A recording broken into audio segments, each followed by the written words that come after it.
तो ब्रह्म सूत्र के दूसरे अध्याय के तीसरे पाद में हम हैं। पिछली बार चर्चा चल रही थी। पहले तो आत्मा की साइज के बारे में डिस्कशन हुआ, अणु साइज है। अब जो डिस्कशन चल रहा है आत्मा की जो एजेंसी, कर्तृत्व पर, क्या आत्मा करता है या और कोई करता है? क्यों ना बुद्धि को कर्ता माने, क्यों ना परमात्मा को कर्ता माने, क्यों ना और किसी को कर्ता माने, आत्मा को ही क्यों माने, उस पर डिस्कशन चल रहा है। पिछली बार भी हमने इसी से रिलेटेड कुछ सूत्र लिया था। आज कुछ और क्वेश्चन के साथ सूत्रों को लेंगे। आज करेंगे 36 सूत्र। व्यपदेशाच्च क्रियायाम नाचेत निर्देश विपर्ययः। व्यपदेश कहते हैं मेंशन, शास्त्रों के द्वारा जो बताया गया है। क्योंकि शास्त्रों के द्वारा आत्मा को एजेंट या कर्ता के रूप में बताया गया है। कोई भी क्रिया हो, वैदिक क्रिया अर्थात यज्ञ आदि, या लौकिक क्रिया जो सामान्य डे टू डे लाइफ की जो एक्टिविटीज है, इन दोनों क्रियाओं में आत्मा का ही मेंशन हुआ है, व्यपदेश हुआ है। इसीलिए आत्मा को ही एजेंट मानना चाहिए। अगर आप आत्मा की जगह बुद्धि को कर्ता मानोगे, निर्देश विपर्यय, तो शास्त्रों में जिस तरह के इंजंक्शंस हैं, जो निर्देश हैं, उपदेश है, वो विपर्य या रिवर्स हो जाएगा। क्या भाव है इसका? क्वेश्चन है, उपनिषदों के अनुसार आत्मा बुद्धि की हेल्प से इंद्रियों के द्वारा एक्सटर्नल दुनिया से कनेक्ट करता है। कनेक्ट करता है मतलब ज्ञान, नॉलेज, जिसको दूसरा नाम है एक्सपीरियंस, तीसरा नाम है भोग, कंजम्पशन, चौथा नाम है एक्शन या डूइंग। ये सब करता, भोक्ता, ज्ञाता एक ही चीज है। किसी चीज को जानने का नाम ही भोग होता है और भोगने का नाम ही करना होता है ना। पर ये एक्सटर्नल चीजों के साथ होता है। और कैसे होता है? बुद्धि की सहायता से होता है। तो अगर बुद्धि की सहायता से ही आत्मा ज्ञान करता है, तो बुद्धि को ही कर्ता मान लिया जाए, फिर आत्मा की क्या जरूरत है? अगर बुद्धि ही सब कुछ है, मतलब इसको आप ऐसे समझिए, कोई लॉजिक दे कि पूरी कंपनी कौन चलाता है? जी, सीईओ चलाता है। क्या? तो फिर सीईओ को ही मालिक बोलो ना, फिर मालिक अलग से लाने की क्या जरूरत? तो एक्चुअली हमारे शरीर में बुद्धि की जो जो स्टेटस है वो सीईओ की तरह है ना? नहीं तो क्यों ना बुद्धि को ही आत्मा मान लिया जाए, कर्ता, भोक्ता और ज्ञाता मान लिया जाए। अगर ऐसा आप पूछेंगे या आपके मन में अगर विचार है, तो सूत्र कहता है ऐसा इसीलिए नहीं हो सकता। एक तो हमारे श्रुति में, शास्त्रों में कोई भी तरह की क्रिया हो, वैदिक क्रिया मतलब यज्ञ आदि, या उपासना आदि, योग, उपासना, यज्ञ आदि, और जो लौकिक क्रिया समझते हैं, जो डे टू डे लाइफ में जो भी एक्टिविटीज हम करते हैं, तो इन सब के बारे में जो भी निर्देश हैं, जो भी शास्त्रों में कमांड दिए गए हैं या उपदेश दिए गए हैं, वो सब उल्टा पड़ जाएगा। कैसे उल्टा पड़ेगा? बुद्धि जड़ है और आत्मा चेतन है, तो बुद्धि से वो सब एक्सपेक्ट नहीं किया जा सकता जो आत्मा से किया जा सकता है।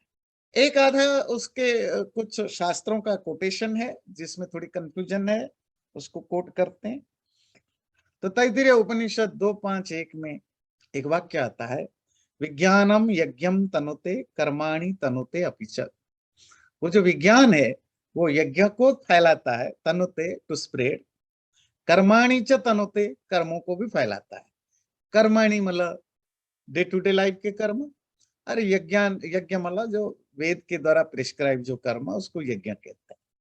दो तरह के कर्म माने जाते हैं, उनको फैलाता है। तो विज्ञान शब्द का अर्थ क्या होगा?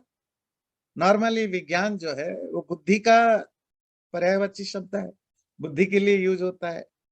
विज्ञान के तो बहुत अर्थ होते हैं, पर इस कॉन्टेक्स्ट में नॉर्मली जैसे विज्ञानमय कुश, विज्ञानमय आत्मा, ये सब बुद्धि के अर्थ में ही यूज होता है। तो यहां विज्ञान का अर्थ बुद्धि नहीं करेंगे, आत्मा ही करेंगे। नहीं तो निर्देश विपर्य जो ऑर्डर दिया गया वो रिवर्स या उसका अपोजिट सेंस बनेगा। ऐसा क्यों?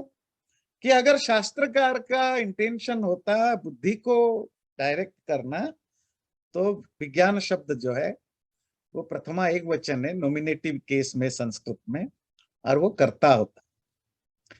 और बुद्धि एक जड़ है, बुद्धि इंस्ट्रूमेंट होता है। तो जब भी बुद्धि का यूज होगा किसी भी एक्टिविटीज में, it will be always in the instrumental case, अर्थात ये हमेशा तृतीया विभक्ति में करण कारक के रूप में यूज होगा। विज्ञानेन यज्ञम तनुते, बुद्धि के द्वारा यज्ञ को फैलाता है, बुद्धि के द्वारा कर्म को फैलाता है। और अगर कहीं विज्ञान शब्द प्रथमा विभक्ति में यूज हुआ है कर्ता के रूप में, तो वो बुद्धि के लिए नहीं, वो फिर आत्मा के लिए होगा। और कैसे आत्मा के लिए ही क्यों करें? क्यों आप जबरदस्ती आप विज्ञान का अर्थ या आत्मा अर्थ लेंगे, बुद्धि क्यों नहीं लेंगे? क्योंकि विज्ञान आत्मा के अर्थ में यूज होता हुआ भी बहुत सारे प्रमाण है। एक प्रमाण आपको देते हैं, बृहदारण्यक उपनिषद 3:7-22, यजुर्वेद की कानवा शाखा का बृहदारण्यक उपनिषद है। वो कहता है यो विज्ञाने तिष्ठन, जो विज्ञान में रहता हुआ, विज्ञानत अंतर, विज्ञान से परे, यम विज्ञानम ना वेदा, जिसको विज्ञान जान नहीं सकता, यस्य विज्ञानम शरीरम, जिसका विज्ञान शरीर है। तो यहां विज्ञान का अर्थ आप बुद्धि अर्थ ले सकते हैं कि जो बुद्धि में स्थिर होकर के, बुद्धि से परे, बुद्धि जिसको जान नहीं सकता, बुद्धि जिसका शरीर है, परमात्मा के बारे में है। पर उसी बृहदारण्यक उपनिषद का जो माध्यन्दिन शाखा में पढ़ी जाती है, शाखाओं में क्या होता है, कुछ कभी कभी सेम सेंटेंस उसके वर्ड चेंज हो जाते हैं। तो सेम सेंटेंस का सेंटेंस चेंज हो गया, या आत्मनि तिष्ठन आत्मनो अंतरो यमात्मा न वेद यस्या आत्मा शरीरम, उस विज्ञान की जगह आत्मा दिया, अर्थात वो परमात्मा जो आत्मा में रहते हुए, आत्मा से परे, जिसको आत्मा जान नहीं पाता है, और आत्मा जिसका शरीर है, वो परम ब्रह्म। अर्थात वो परम ब्रह्म की जो चर्चा चल रही है, उसमें विज्ञान और आत्मा को सिनोनिमस पर्यायवाची शब्द के रूप में यूज किया। तो अर्थात हमारे शास्त्रों में विज्ञान जो बुद्धिवाचक शब्द है, बुद्धि को इंडिकेट करने वाला, वो शब्द आत्मा के अर्थ में भी यूज होता है। इसीलिए जरूरी नहीं कि जहां जहां विज्ञान आए उपनिषद में आप इसके अर्थ बुद्धि करो।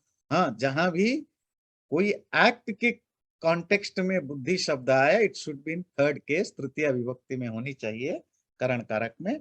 अगर प्रथमा विभक्ति है, नॉमिनेटिव केस में है, कर्तृकारक में, तो आत्मा अर्थ नहीं। पर ये तो एक टेक्निकल पॉइंट है आत्मा को और बुद्धि के बारे में करने के लिए। अब लॉजिकल साइड पर अगले सूत्र में आते हैं। उपलब्धिवद अनियमः, उपलब्धि, सुख दुख, अच्छा बुरा आदि का जो एक्सपीरियंस है, उनमें उनका कोई नियम नहीं होता है। दोबारा, जो भी लाइफ में सुख दुख आदि एक्सपीरियंस है, उसके लिए कोई पर्टिकुलर रूल नहीं होता है। कैसे? जैसे क्रियाओं का भी कोई रूल नहीं होता। क्या भाव है इसका? क्वेश्चन है, क्वेश्चन को हमेशा ध्यान से समझिएगा। आंसर इजी है, क्वेश्चन डिफिकल्ट होता है। क्वेश्चन समझ में आ गया, आंसर तो 1 मिनट की होती है। तो इसकी जो जिस कॉन्टेक्स्ट में बात होती क्वेश्चन है, यदि आत्मा एजेंट है या करता है और बुद्धि करता नहीं है, तो फिर जो भी करता होगा, एजेंट होगा, इट शुड बी इंडिपेंडेंट, उसको स्वतंत्र होना चाहिए।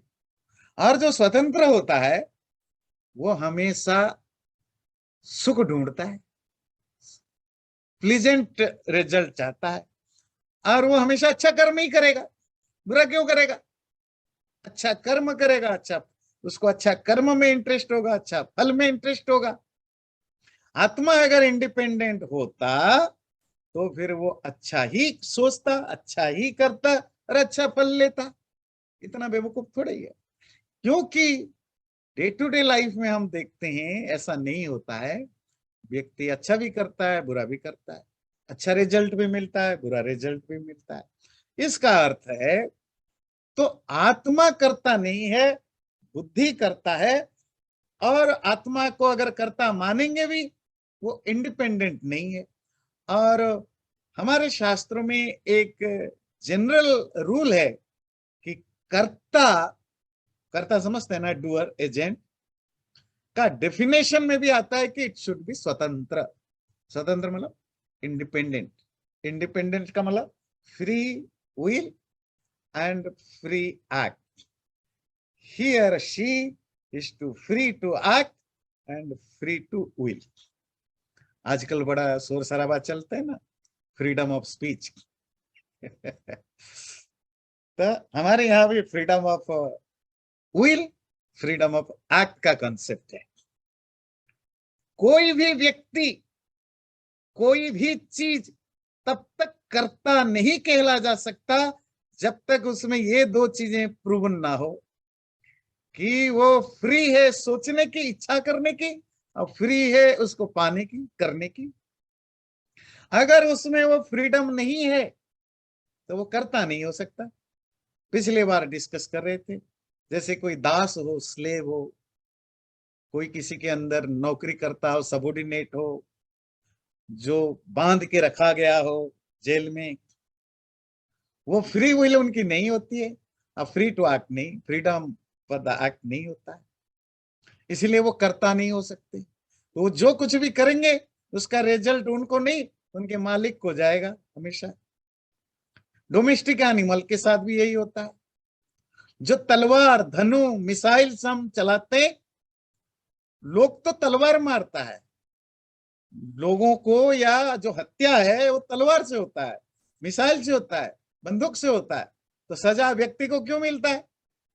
कोई कहेगा मैंने थोड़े ही मारा, ये तो बंदूक की गोली से मारा। भाई बंदूक की गोली इसीलिए सजा नहीं भोग सकता क्योंकि उसमें free will and freedom to act नहीं है। वो किसी के द्वारा चलाया जाता है, और जिसके द्वारा चलता है उसकी मर्जी रहती है और उसको एक्ट करने की फ्रीडम है। और जो फ्री है वही करता होगा, उसी को सजा मिलेगी। ये सिंपल चीज है, ये नॉर्मल लाइफ में हम देखते हैं। अच्छा, जो फ्री है वो क्यों बुरा करना चाहेगा और क्यों बुरा रिजल्ट लेगा? तो कहेगा अच्छा रिजल्ट मिले। इसीलिए हम मानते हैं आत्मा करता नहीं है, बुद्धि नहीं भी हो, आत्मा करता नहीं है। इस क्वेश्चन, बड़ा इंटरेस्टिंग क्वेश्चन है।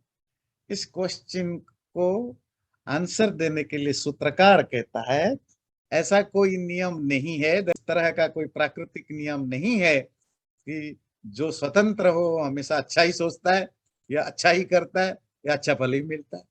हम देखते हैं आत्मा फ्री है, कोई भी चीज फ्री है, तो मतलब फ्री विल को, फ्री एक्ट को डिफाइन कैसे करोगे कि वो अच्छा भी सोच सके, बुरा भी सोच सके? अगर अच्छा ही अच्छा सोचेगा तो फिर फ्री विल क्या हुआ? इसका मतलब ये तो रेगुलेटेड है। तो अच्छा सोचना, बुरा सोचना, अच्छा करना, बुरा करना, रिजल्ट भी अच्छा मिलना, बुरा मिलना, ये इंटर रिलेटेड है। और इसके लिए कोई ऐसा नियम नहीं है। जब नियम की बात करते हैं, नेचर का नियम, न कि सोशल लॉ। ऐसा कोई नेचुरली लॉ नहीं है जो फ्रीडम की डेफिनेशन में लाए कि it should be good, pleasant और एग्रीएबल। ऐसा रूल हो नहीं सकता। इसीलिए जो हम डे टू डे लाइफ में देखते हैं वो नेचुरल है, क्योंकि व्यक्ति फ्री है, आत्मा फ्री है। तो वो अपने बुद्धि, इंद्रियां, अगर उसकी बुद्धि सही ना हो, अगर उसकी विजडम में क्लैरिटी ना हो, फिर हो सकता है कि वो आत्मा या जीव अच्छा ही सोचता हो। और ये सच भी है, हर व्यक्ति अच्छा ही करता है अपने हिसाब से, अच्छा ही फल की कोशिश करता है। दुनिया में कोई भी व्यक्ति ऐसा नहीं है, हम पहले एक बार चर्चा कर रहे थे, इवन जो टेररिस्ट टेरराइज भी करते हैं, वो आपको बुरा लगता है, हमें बुरा लगता है, पर उसके नजर से तो वो अच्छा ही करता है। वो अच्छा और बुरा का सोच, उसकी अगर विजडम, बुद्धि में क्लैरिटी ना हो, या कोई पर्दा हो, प्रॉपर एजुकेशन ना हो, ज्ञान ना हो, एक चीज बुद्धि से रिलेटेड। दूसरा है कि टाइम, प्लेस, सिचुएशन, लोकेशन और व्यक्ति की सामर्थ्य और बुद्धि की क्लैरिटी, ये बहुत सारे चीजों के कारण व्यक्ति अच्छा या बुरा सोचता है, अच्छा या बुरा करता है, अच्छा या बुरा रिजल्ट लेता है। तो सिर्फ व्यक्ति के सोचने या करने से अच्छा या बुरा नहीं होता है, बहुत सारे फैक्टर काम करते हैं। पर क्योंकि वहां बहुत सारे फैक्टर काम करते हैं, इसका भी अर्थ नहीं कि आत्मा इंडिपेंडेंट नहीं है। बिल्कुल वैसे जैसे एक रसोईया खाना बनाता है, पर रसोईया खाना बनाने के लिए अकेला नहीं बनाता, उसको भी बहुत सारे चीजें चाहिए। उसको फ्यूल चाहिए, आग चाहिए, पानी चाहिए, कटोरी चाहिए, वो बर्तन चाहिए, छुरी चाहिए, और बहुत सारी चीजें चाहिए उसको। हो सकता है ज्यादा खाना बना रहा तो उसको हेल्प करने वाले लोग चाहिए, जो सब्जी काट दे, जो आग जला दे, ऐसे भी चाहिए।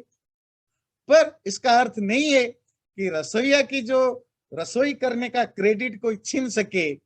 ये रसोईया पर डिपेंड करता है। खाना अगर खराब है, रसोईया को क्रेडिट जाएगा, अच्छा हो तो रसोईया को चाहेगा। वो चाहे नमक ज्यादा डाले, कम डाले, मसाले कम डाले, ज्यादा डाले, सब्जी जलाए या सब्जी को अधपका करे, वो रसोईया ही करता है। बाकी चीजें हेल्प करते हैं, इसलिए सारे क्रेडिट रसोईया को जाता है, तो रसोईया ही करता माना जाएगा। इसी तरह आत्मा के काम करते समय बहुत सारे फैक्टर होते हैं, पर उसके बावजूद भी जो डिसीजन है, जो विल है, वो तो आत्मा का ही होता है, तो आत्मा को ही कर्ता माना जाएगा। इस सूत्र का कंक्लूजन क्या है? कंक्लूजन है कि अच्छा करना कोई रूल नहीं है कि सबको अच्छा ही करना है। ये कोई रूल कहीं नहीं लिखा है, कहीं नहीं है, ना लिखा है, ना ये नेचर का पार्ट है। या इसको हम राजीव? इसको हम ऐसे भी कह सकते हैं कि अच्छा या बुरा जो है, ये कोई इसकी कोई एब्सोल्यूट डेफिनेशन नहीं है, ये बड़ी रिलेटिव सी चीज है। हाँ, वो आपने जो कहा एब्सोल्युटली राइट है।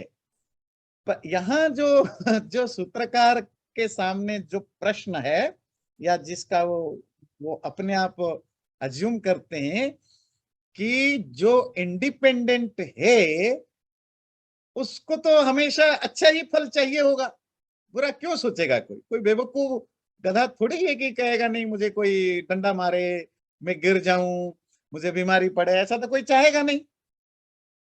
तो व्यक्ति के साथ ऐसा होता है गलत काम भी करता है, झूठ बोलता है, वो करता है।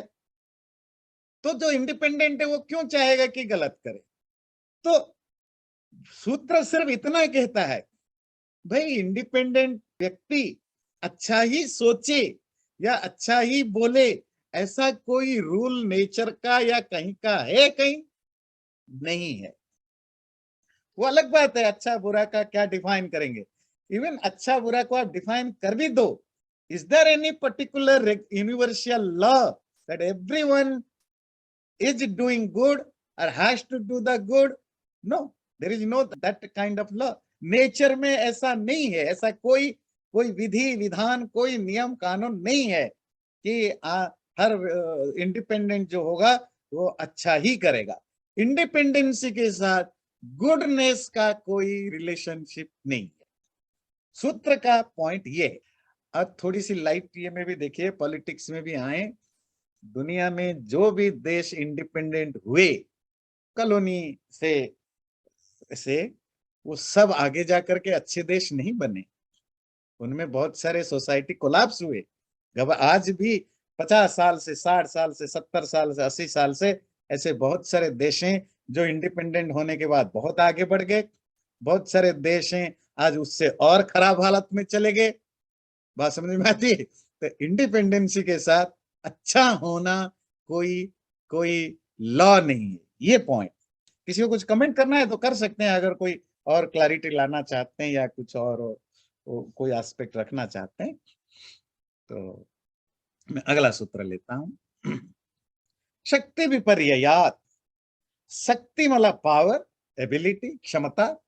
विपर्य मतलब रिवर्सल, उल्टा होने से। शक्ति की उल्टा होने से, अब ये क्या भाव है?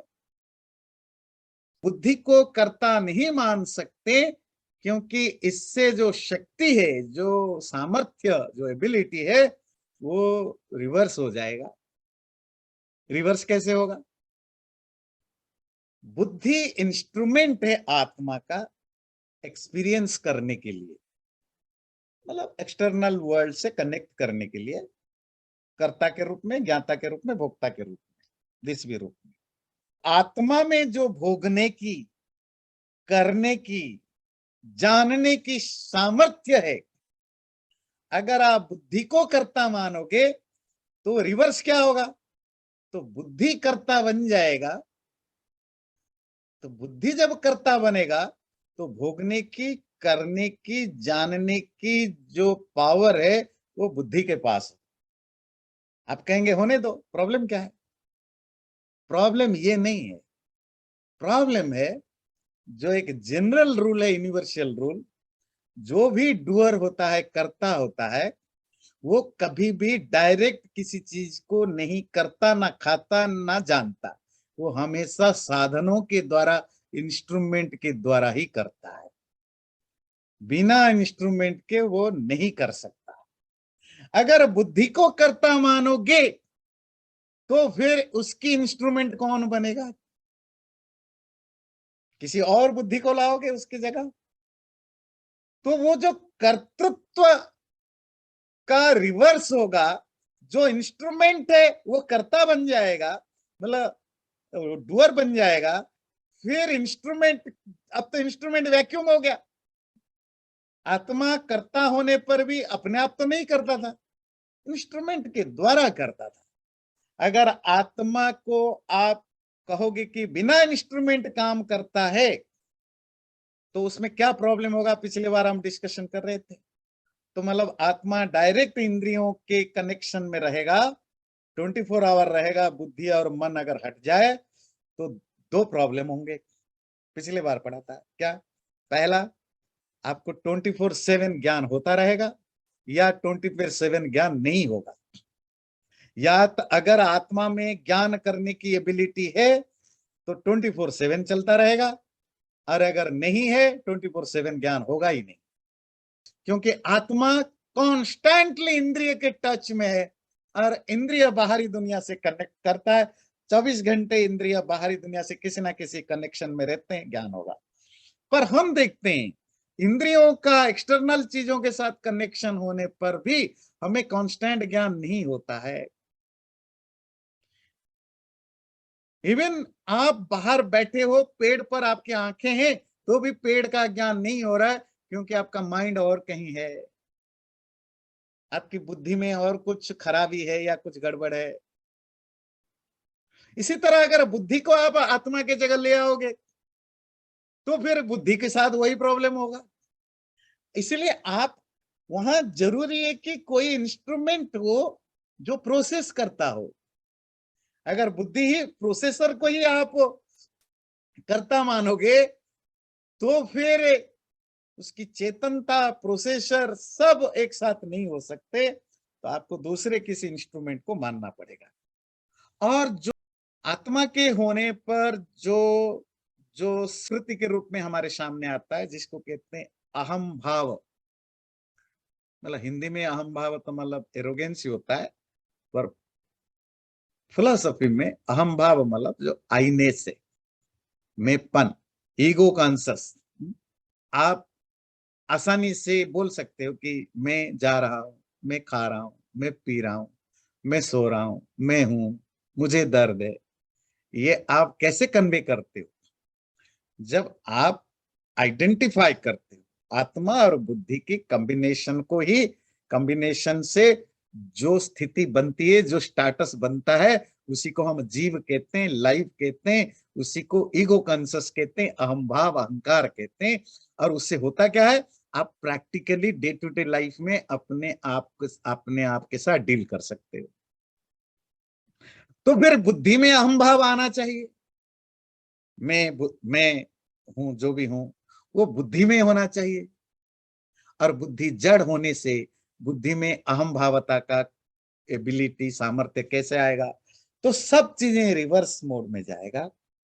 क्योंकि कोई भी एजेंट इस संसार में बिना कारण का कर्म नहीं कर सकता, तो शक्ति पावर का रिवर्स होना पड़ेगा, अर्थात आत्मा की पावर बुद्धि में देनी पड़ेगी, और बुद्धि की जो पावर था उसके लिए आप एक इमेजिनरी किसी और चीज को लाना पड़ेगा, और इससे कोई बात बनती नहीं है। इसीलिए बुद्धि इंस्ट्रूमेंट है, आत्मा करता है, और बुद्धि कारण है। समाधि अभावाच्च, और अगर आप आत्मा को कर्ता नहीं मानोगे, बुद्धि को कर्ता मानोगे, तो समाधि का भी अभाव होगा, समाधि भी इम्पॉसिबल हो जाएगा। समाधि समझते हैं, थोड़ी बहुत आइडिया है। स्पिरिचुअल एक्सपीरियंस की जो कल्मिनेशन है, आध्यात्मिक अनुभव की जो जो सर्वोच्च स्थिति है, जो जो एब्सोल्यूट स्टेज है, उसको हम समाधि कहते हैं। और शास्त्रों में आत्मज्ञान के लिए, या जिसको आप ब्रह्म ज्ञान कहते हैं, उसके लिए समाधि अवस्था को प्राप्त करना होता है। और शास्त्रों में इस तरह के डिक्टेशन या निर्देश दिए जाते हैं, जैसे कि ये बृहदारण्यक उपनिषद 2.4.5 में बहुत पॉपुलर मंत्र आपने सुना होगा, आत्मा व अरे द्रष्टव्य श्रोतव्यो मंतव्यो निदिध्यासितव्य। हे शिष्य, आत्मा का श्रवण करना चाहिए, पहले जानना चाहिए ठीक ठीक, फिर मनन रिफ्लेक्ट करना चाहिए, फिर उस पर मेडिटेट करना चाहिए, फिर द्रष्टव्य, फिर आप इसको रियलाइज करते हो। ये जो प्रोसेस है, आत्मा विषयक जो श्रवण मनन निधिध्यासन, मतलब सुनना, उस पर सुनना, मतलब आजकल जो आप पढ़ रहे हो, मतलब पहले तो पढ़ने की व्यवस्था नहीं थी ना, तो शास्त्र सुना जाता था, पढ़ा नहीं जाता था। शास्त्रों को पढ़ना, उसको चिंतन मनन करना, फिर उस पर मेडिटेट करना, निधिध्यासन करना, उससे आप समाधि को, आत्मज्ञान को प्राप्त करते हो। आत्म साक्षात्कार, आत्मा जहां स्वयं को रियलाइज करता था, उसमें बुद्धि का क्या रोल था? बुद्धि के थ्रू आप योग मेडिटेशन के मार्ग में आगे बढ़ते हैं, आगे बढ़ते हैं, बुद्धि इंस्ट्रूमेंट होता है। पर जब आप समाधि तक पहुंच जाते हैं, आत्मज्ञान जब खुद को जानने लगते हैं, तो बुद्धि भी हट जाती है, तब आत्मा खुद को जानता है। वहां कोई इंस्ट्रूमेंट रहता नहीं है, और वो जो बुद्धि मन आदि से छूट जाना, इसी को ही मुक्ति, लिबरेशन, और योग की भाषा में कैवल्य कहते हैं।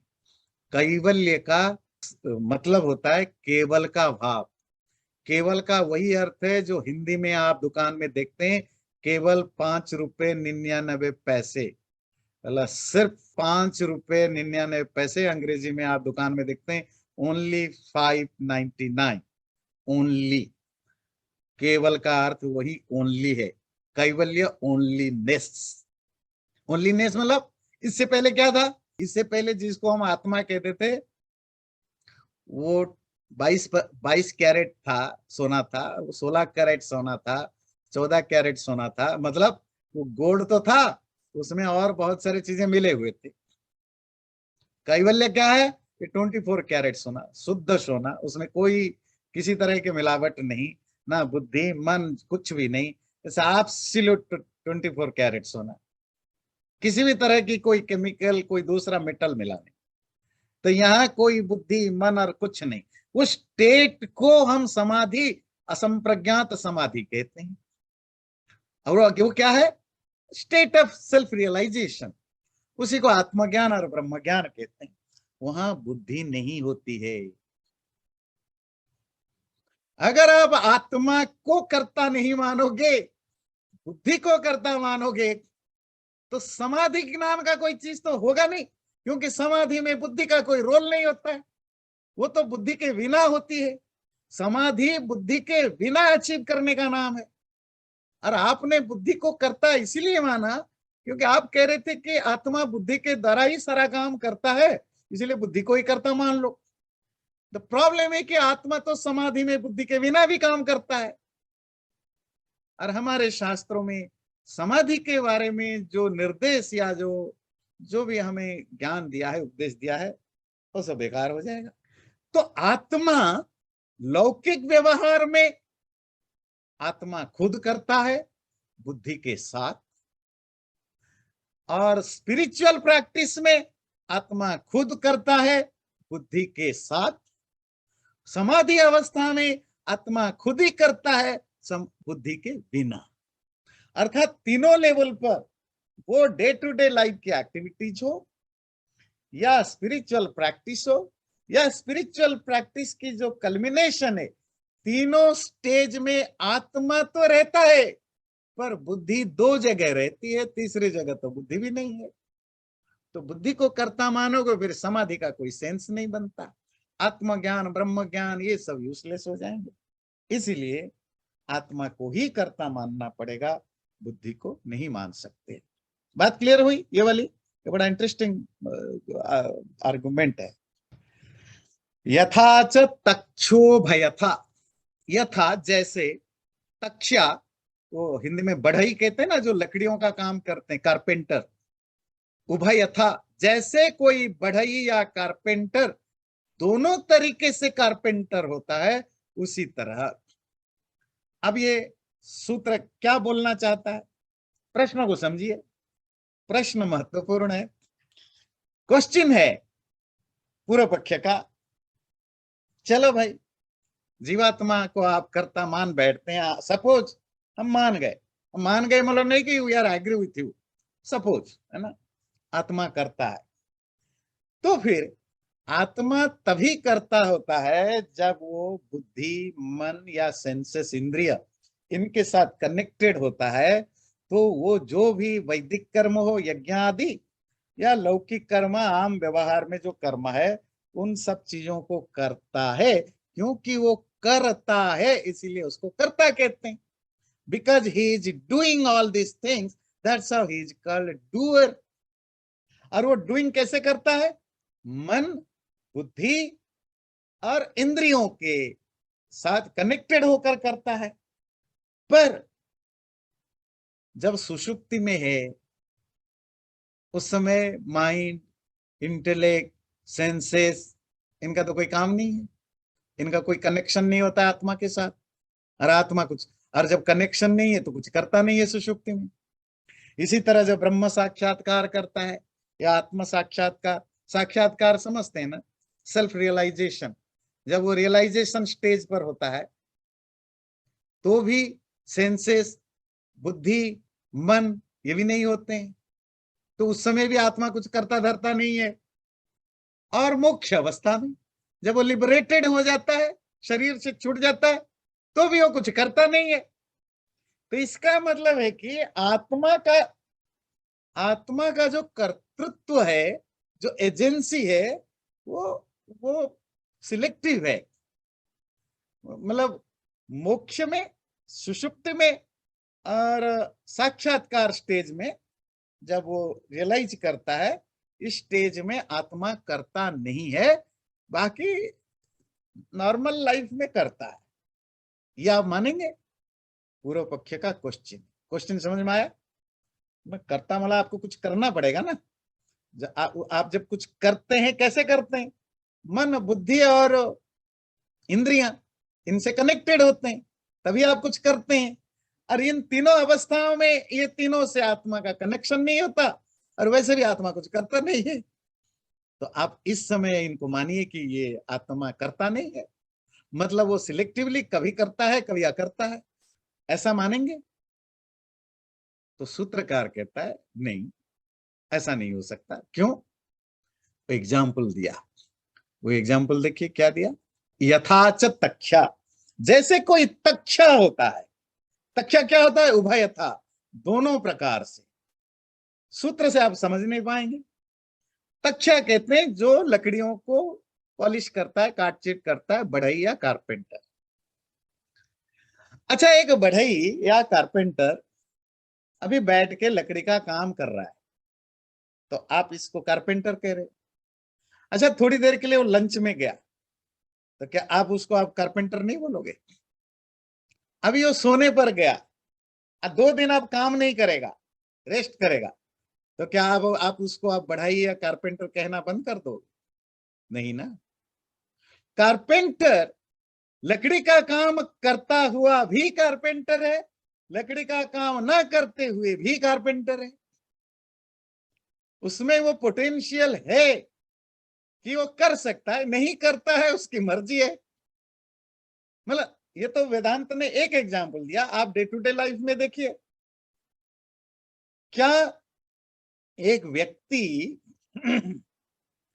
कोई भी लाइफ में, मान लीजिए आप जब अपने घर में हैं, अपनी पत्नी या पति के साथ बैठे हैं, बच्चों के साथ बैठे हैं, तभी आप हस्बैंड वाइफ चिल्ड्रन या फादर एंड मदर होते हैं, मतलब पति पत्नी बच्चे या माँ बाप होते हैं। सपोज आप बाजार चले गए, अब आप माँ बाप नहीं रहे उस समय के लिए, नहीं ना, ऐसा तो नहीं होता है ना। ऐसा तो नहीं कि आप स्कूल चले गए तो आप बच्चे नहीं रहे, ऐसा तो नहीं कि आप ऑफिस चले गए तो आप पत्नी नहीं रहे। जब वापस घर आएंगे और पति के बगल में बैठेंगे तभी आप पत्नी कहलाएंगे, ऐसा नहीं होता है। उभयथा, जब काम चल रहा हो तो भी आप कारपेंटर है, जब काम नहीं चल रहा हो तो भी आप कारपेंटर है। हाँ, आप उस समय नहीं करते, दैट्स योर प्रॉब्लम। इसी तरह आत्मा जब कर रहा होता है तो भी करता, जब वो कुछ नहीं कर रहा होता है तो उसकी कर्तृत्व को, उसकी एजेंसी को कोई छीनता नहीं है, वो उसी के पास रहता है और उसको जब मन करेगा या जैसी भी उसकी सिचुएशन होगा उसी से एक्ट करेगा। पर इसका अर्थ नहीं है कि सुषुप्ति में, मोक्ष में या साक्षात्कार के समय अगर उसकी इंद्रिय आदियों से कनेक्शन नहीं है, इसका अर्थ नहीं है कि उसकी जो कर्तृत्व को कोई छीन सके। बिल्कुल वैसे कारपेंटर की जो टूल्स हैं वो हमेशा हाथ में नहीं रखता या हमेशा लकड़ी काटता नहीं है, पर उसकी कारपेंट्री, उसकी जो कारपेंटरनेस है वो हमेशा बना रहता है। इसमें एक तक्षा शब्द जो आया उस पर एक थोड़ी सी हल्की सी टिप्पणी करना है। तक्षा कारपेंटर तो कहते हैं, वेदों में बहुत सारे सूक्तों में परमात्मा को भी तक्षा कहा गया है, तक्षा सूक्त तक है, और उसमें परमात्मा को तक्षा के रूप में ही, तक्षा मतलब कारपेंटर के रूप में उसकी प्रेज होता है। तो परमात्मा कारपेंटर कैसे? अब ये जो संसार है वो फर्नीचर है, परमात्मा ने ठोक पीट के उसको बनाया जैसे तक्षा, इसीलिए तो परमात्मा को भी तक्षा कहा जाता है। ये एक वैदिक शब्द है तक्षा। ओके, यहां तक जो था ये 40 सूत्र तक वो था आत्मा और बुद्धि की झगड़ा। मतलब बुद्धि को कर्ता क्यों ना माने, आत्मा को कर्ता क्यों ना माने। अब जो हम पढ़ेंगे, आज एक सूत्र लेंगे, अगले बार फिर और ज्यादा सूत्र लेंगे, वो है कि आत्मा को कर्ता न मानने के लिए और एक दूसरा लॉजिक ला रहे हैं। वो क्या है? परमात्मा को ही कर्ता क्यों ना माने, आत्मा को ही कर्ता क्यों माने। तो उस एस्पेक्ट पर चर्चा होगी। परात तो तत्श्रुते है, परात, पर कहते हैं परम, सुप्रीम, सर्वोच्च, उस सर्वोच्च अर्थात परम ब्रह्म परमात्मा के कारण से या परमात्मा से होने से तत्श्रुते है, ऐसा श्रुति या वेद शास्त्रों में बताया गया है। सूत्र आपको कुछ समझ में आएगा नहीं जब तक आप इसके क्वेश्चन ना समझे, मतलब सूत्रकार क्या क्वेश्चन अज्यूम कर रहा है पूर्व पक्ष के विचार को, जिसके लिए सूत्र रखा है। क्वेश्चन है, ओके, जीवात्मा करता है, परमात्मा की प्रेरणा से काम करता है या अपने आप काम करता है? पहला, यदि आप कहोगे परमात्मा की प्रेरणा से आत्मा काम करता है, तो फिर आत्मा करता कैसा रहा? वो तो स्लेव है, वो तो इंडिपेंडेंसी उसकी खत्म हो गई, फिर तो परमात्मा करता होगा, फिर आत्मा को क्यों करता माने? पहला। दूसरी प्रॉब्लम होगी, अगर आप कहोगे नहीं परमात्मा की प्रेरणा से आत्मा काम नहीं करता, आत्मा इंडिपेंडेंटली करता है, कोई परमात्मा की प्रेरणा नहीं, तो श्रुति विरोध होगा। श्रुति मतलब शास्त्रों में, वेद उपनिषद आदियों में ऐसे सैकड़ों हजारों रेफरेंसेस है जहां ये मिलता है कि परमात्मा की प्रेरणा से आत्मा काम करता है, फिर उसका विरोध हो जाएगा। देखिए, दोनों तरफ से खाई है। पहले समझ लीजिए, परमात्मा की प्रेरणा से आत्मा काम करता है कि नहीं करता है? अगर कहोगे जी करता है, तो फिर तुम करता कैसे बने? करता तो वो बना। भाई अगर मालिक के कहने पर नौकर काम करता है, तो नौकर करता थोड़े ही है। नौकर तो इंस्ट्रूमेंट हो गया, मालिक करता होगा, परमात्मा करता होगा। कर्म फल फिर परमात्मा को मिलेगा। अगर तुम चोरी करते हो, परमात्मा की प्रेरणा है, अच्छा करते हो, परमात्मा की प्रेरणा है, तो परमात्मा को जाएगा, तुम्हें क्यों मिलेगा? तो तुम करता नहीं हो। और अगर कहो नहीं, परमात्मा प्रेरणा नहीं करता, आत्मा से परमात्मा की प्रेरणा का कोई संबंध नहीं, वेद आदि शास्त्रों में तो कहा गया है परमात्मा की प्रेरणा से ही आत्मा काम करता है, तो इधर जाओ तो आप शास्त्र विरोधी हो जाते हो, उधर जाओ तो तुम फिर स्लेब बन जाते हो। ऐसे परिस्थिति, ऐसा क्वेश्चन आने पर सूत्रकार ये सूत्र देता है, परंतु हाँ, परमात्मा की प्रेरणा से ही आत्मा काम करता है, ऐसा श्रुति है, श्रुति प्रमाण के द्वारा प्रूवन होता है। श्रुति भी बोलता है, पर इसका अर्थ ये नहीं है कि आत्मा करता नहीं है। अब ये तो दोनों क्वेश्चन को मिला दिया, आप ज्यादा कंफ्यूज्ड होंगे। परमात्मा प्रेरणा भी देता है, ये भी सच है, और श्रुति प्रमाण भी कहता है, और आपके तो आत्मा ही करता है, फल भी आत्मा को ही मिलेगा। तो क्या दोनों के बीच में समन्वय है, देखते हैं। पहले देखते हैं कि परमात्मा आत्मा को प्रेरित करता है। एक दो एग्जाम्पल लेते हैं, वैसे सैकड़ों होंगे, पर एक आधा समझने के लिए। जैसे ऋग्वेद का 10:121-3, यह प्राणतो निमिषतो महित्वैक इद्राजा जगतो बभूव य ईशे अस्य द्विपदश्चतुष्पदः। वो जो परमात्मा, जो भी सांस लेने वाले, निमिषतो पलक झपकाने वाले होते हैं, उन सबका वो अकेला राजा है, अकेला रूलर है। और वो जितने भी द्विपद, दो पैर वाले इंसान आदि, चतुष्पद चार पैर वाले, अर्थात पशु पक्षी मनुष्य आदियों का ईश वो कंट्रोल करता है, रेगुलेट करता है। इसी तरह सतपथ ब्राह्मण माध्यम दिन 14:6-7-30 में आता है, यह आत्मनि तिष्ठन आत्मनवंतर यह आत्मानमंतरो यमयति। वो जो परमात्मा, जो आत्मा के अंदर रहता हुआ आत्मा से अलग है, आत्मा को अंदर से ही कंट्रोल करता है।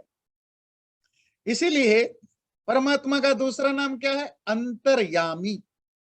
अंतः कहते हैं इंटरनल, यम कहते हैं रेगुलेटर, यामी यम एक ही रूट से हैं, अर्थात इंटरनली रेगुलेट करने वाला। इट मीन्स जो कुछ मैं और आप करते हैं, वो परमात्मा अंदर से रेगुलेट करता है, ऐसा शास्त्रों में आता। तो हमने दो एग्जाम्पल दिया, ये पक्का करने के लिए कि हमारे शास्त्रों में परमात्मा प्रेरणा करता है, ये बात है। पर अगर इस बात को मान जाए, तो पहला क्वेश्चन का क्या आंसर होगा? अर्थात आत्मा फिर अपनी मर्जी से तो करता नहीं, फल क्यों मिलेगा? कैसी होती है वो समझिए, जिसको आम भाषा में आप कहते हैं six sense, inner sense, common sense, इस तरह की चीजें यूज करते हैं, है ना। आत्मा की आवाज, आम लोगों में इसको बोलते हैं। अर्थात जब भी हम कुछ अच्छा करते हैं, हमारे अंदर प्रेरणा होती है कि यू फील गुड, लाइट। जब भी हम बुरा करते हैं, आपको गिल्ट फीलिंग होती है, हेवी, भारीपन लगता है। ये नॉर्मली हर मनुष्य को होता है।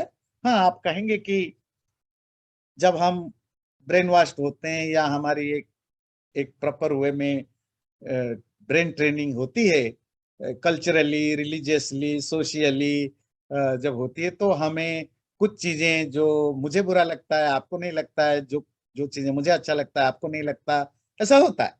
जो जल्लाद हैं, जो बॉचर हैं, वो उनको मारते काटते समय कोई पेन नहीं होता, पर आप देखते ही आपको बहुत पेन होता है। ये जो चीजें प्रॉब्लम है, ये प्रॉब्लम नेचुरल नहीं है। नेचुरली हर व्यक्ति को अंदर से सुख या अच्छा या बुरा का सेंस होता है, पर जैसे जैसे हमारी अपब्रिंगिंग होती है, family, culture, religion, education, college के द्वारा, वो सब चीजें जब बार बार एक नया हैबिट हमारे अंदर डाल दिया जाता है, सबकॉन्शियस हैबिट, उससे हम कुछ चीजों को अच्छा मानना या बुरा मानने के लिए एक तरह के कंपल्सिव ये में हो जाते हैं। हमारी जो नेचुरल इंस्टिंक्ट होता है वो दब जाता है।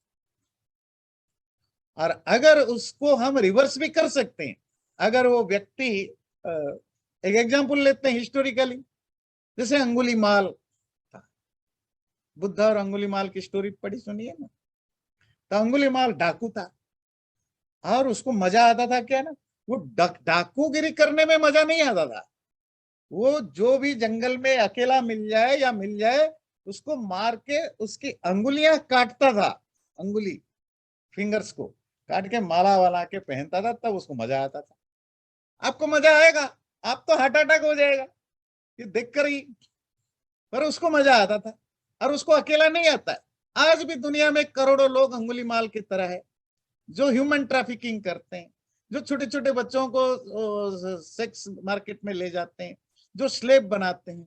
अरब से लेकर भारत तक छोटे छोटे बच्चे, 8 साल 10 साल के बच्चों को दिल्ली मुंबई में आप देखेंगे, मिडिल क्लास के लोग, गुड़गांव नोएडा दिल्ली मुंबई, अगर लोग मिडिल क्लास पढ़े लिखे लोग अपने घर में 12-13 साल की लड़कियां को 10-11-12-13 साल के लड़के लड़कियों को नौकर बना के रखे हैं, उनको मारते पीटते, पैसा नहीं देते, टर्चर करते हैं। सब पढ़े लिखे मिडिल क्लास के लोग हैं।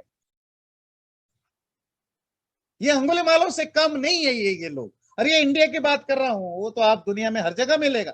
मैं तो भारत में पढ़े लिखे अर्बन सोसाइटी की बात कर रहा हूं, और एक दो में नहीं, लाखों में है बेशरम और हिपोक्रेट एजुकेटेड इंडियंस हैं। ये करते हैं, आज भी करते हैं। सस्ता मिलता है, झारखंड से छत्तीसगढ़ से आदिवासी बच्चों को ले आते हैं, उनको एक तरह के बेच दिया जाता है, तो उनको वो जुल्म करते हैं, घर में रखते हैं दासी बना करके, आज भी रखते हैं। मैं आज की बात कर रहा हूँ। कोई नहीं, कभी कभी कोई बाहर निकल जाता है, कुछ होता है, पुलिस स्टेशन पहुंच जाता है, तो बातें सामने आ जाती है, पर इट्स कुछ सीक्रेट, ओपन सीक्रेट है। पुलिस वाले जानते हैं, एनजीओ वाले जानते हैं, बहुत सोशल एक्टिविटीज करने वाले जानते हैं, मीडिया वाले जानते हैं, पर क्योंकि वो प्रूफ और चीजें नहीं है, इट्स ओपन सीक्रेट। तो अंगुलीमाल तो सब जगह है। तो ऐसा नहीं कि उसी को अंगुलीमाल को ही मजा आता था, पर ऐसा नहीं कि अंगुलीमाल पैदाइशी मजा लेता हो, धीरे धीरे धीरे धीरे उसकी वो इनर सेंस दब गए पर्टिकुलर चीजों के बारे में, अब एंजॉय करने लगा। और वो दूर कैसे हुआ? अगर वो किसी तरह उसको स्पिरिचुअल लाइट मिला, अब महात्मा बुद्ध के संग उसको सानिध्य मिला, तो वो पूरी तरह चेंज हो गया। कल तक जो अंगुलियों के काट के, अननेसेसरी काट के लोगों को तड़पा के मजा लेता था, वो अहिंसा का बहुत बड़ा प्रचारक बन गया कि ये कितनी बुरी चीज। तो इसका मतलब है, व्यक्ति जो जिसके अंदर का इनर सेंस मर चुका है, वो आर्टिफिशियली जबरदस्ती हमने उसको मार दिया है, उसको रिवर्स भी किया जा सकता है, क्योंकि इनर सेंस एक नेचुरल क्वालिटी। और हमारे शास्त्रों में इसी इनर सेंस को परमात्मा की प्रेरणा कही जाती है। ये जो डर, शर्माना, गिल्ट फीलिंग, ये नेचुरल है। और हमारे शास्त्र कहते हैं ये सब इसीलिए परमात्मा ने आपको दिया है कि बुरे काम करते समय डर लगे, शेम आए, गिल्ट फीलिंग आए, इसी को इनर सेंस कहते हैं। और परमात्मा की प्रेरणा आपको मिलती रहती है कि ये सही है, ये गलत है, पर बिल्कुल वैसे ही जैसे कोई टीचर, कोई माँ बाप, कोई फ्रेंड, कोई दूसरा व्यक्ति आपको प्रेरणा देता रहता है, या कोई मोटिवेटर, कोई साइकोलॉजिस्ट, वेल विशर आपको बताते रहते हैं, भाई ये गलत है मत करो, ये गलत है मत करो, ये सही है करो, ये सही है करो, पर आप करते हो अपनी मर्जी के। सुनते सबको है, सबका है, सुनते हो, और किसी किसी का सुनते ही नहीं हो, वो करते अपनी मर्जी के। इसी तरह परमात्मा ने भी हमें उतना ही इंडिपेंडेंसी दे रखी है, प्रेरणा उसकी रहती है नेचुरली हमारे अंदर। कोई सुनता है, कोई नहीं सुनता है, कोई सुन के इग्नोर करता है, किसी को सुनाई नहीं देता है, पर करता आत्मा वही जो उसकी मर्जी चले। परमात्मा उसको डिक्टेट नहीं करता, और क्योंकि वो अपनी फ्री विल से करता है, परमात्मा की प्रेरणा को सुनता है नहीं सुनता है वो उसकी मर्जी है, इसीलिए आत्मा ही करता है, और अपने कर्मों का जो रिस्पॉन्सिबिलिटी है वो आत्मा का ही होता है, परमात्मा का नहीं होता। तो शास्त्र के दृष्टि से जो कहा गया परमात्मा प्रेरणा देता है वो भी सही है, पर आत्मा का कर्ता होना भी सही है। चैनल को सब्सक्राइब जरूर करें और वीडियो अच्छा लगे लाइक भी जरूर करें।